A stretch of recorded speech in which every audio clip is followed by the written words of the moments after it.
Being skinny fat is rough. You're living the worst parts of being skinny and the worst parts of being fat at the same time. You got no muscle definition, but somehow still a little belly poking through your t-shirt. You feel too fat to bulk, but too skinny to cut, so you're stuck in this middle ground where you don't know whether to do endless cardio or just pick up a fork and get to eating. It's a proper mindfuck. How do I know? Because I lived it myself, and I actually managed to escape the skinny fat curse. So today I'm gonna walk you through how I went from being skinny fat and insecure to being built like a Greek god.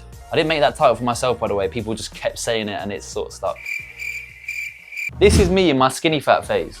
I wish I had a better photo, but evidently I avoided taking my top off at all costs. So instead just stuck with this one where I look like the long lost third Jedward twin, or triplet actually. And for some reason I protected my right bollock as if there's a Sondico ball flying for me on a Sunday morning. Anyways, despite training regularly in the gym, I had little to no muscle and far too much body fat. Sounds like a simple problem to fix, but the frustrating thing about being skinny fat is you've got no clue which problem to solve first. Let's start with the training. To build muscle, you need to be training effectively, something I wasn't doing. First things first, when you go to the gym, you shouldn't be focused on burning calories. Your pure focus should be on building as much muscle as you can. That's a mistake that a lot of skinny fat guys make. At this point, I was actually very consistent with turning up to the gym, but I had no structure to my workouts. Every set lacked intensity and I was guessing how much I could do each week. It was only once I stuck to a consistent training plan, tracked every one of my lifts to make sure I was progressing, and discovered what training to failure actually felt like and looked like, that I actually started to build some muscle. To be honest, training effectively is a whole topic itself, and I've only touched the tip of the iceberg here, which is why I built the Look Like You Lift 3-part video masterclass to teach guys exactly how to train and get the most out of your sessions. The link's below, it's completely free. Click on it now so that you've got video 1 where I go through how to build the perfect training plan, ready to watch when you're done with this one. So my training started to improve, right? But I made the same mistake that every skinny fat guy makes at some point, the dirty bulk.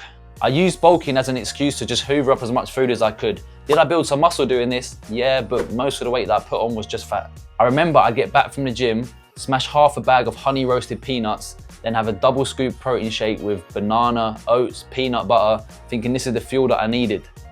That's about 1.5k calories in one sitting. No wonder I got stodgy. The thing is, I bulked because I was tired of feeling like I had no muscle, but in my attempt to improve my self-confidence, I was now uncomfortable with how much fat I had. You can't win. Well, that's a lie, you can win, as I clearly have won. And here are the 3 main changes that I made that took me from looking like a divorced darts player to a chiseled machine. First off, consistent, effective strength training like I've already mentioned. Click the masterclass link in the description. Secondly, I spent a long period in a small calorie deficit. Contrary to belief, you don't need to be in a massive calorie surplus, aka a dirty bulk, to build muscle. If all factors are in place like sufficient protein and recovery, you can still build a significant amount of muscle while in a deficit. So I spent 6 months in roughly a 10 to 15% calorie deficit. This allowed me to shred all my excess fat while still building some muscle. The last change that I made was increasing my steps. I've always been active playing football throughout my life, but it wasn't until I added in a focus on low intensity cardio that I saw my body fat start to drop. Walking burns calories through non-exercise activity thermogenesis, which adds up to more of your total daily energy expenditure than higher intensity exercise does. In layman's terms, if you're fatter than you want to be, walk. How many steps do you need to be doing? There's no magic number. Measure what you're currently doing and increase it from there. So say you're doing 5k, start by upping it to 8. If you're doing 10, go to 12. Once I implemented these changes, things clicked, I saw progress. And that gave me all the motivation that I needed to actually stick to it. Whether it was seeing a new vein pop up on my bicep or hitting a new bench press PB, knowing that what I was doing was actually working made it a whole lot easier to stick to. Once I had built a physique I was proud of, I'm not satisfied, I've still got plenty of room to grow and progress.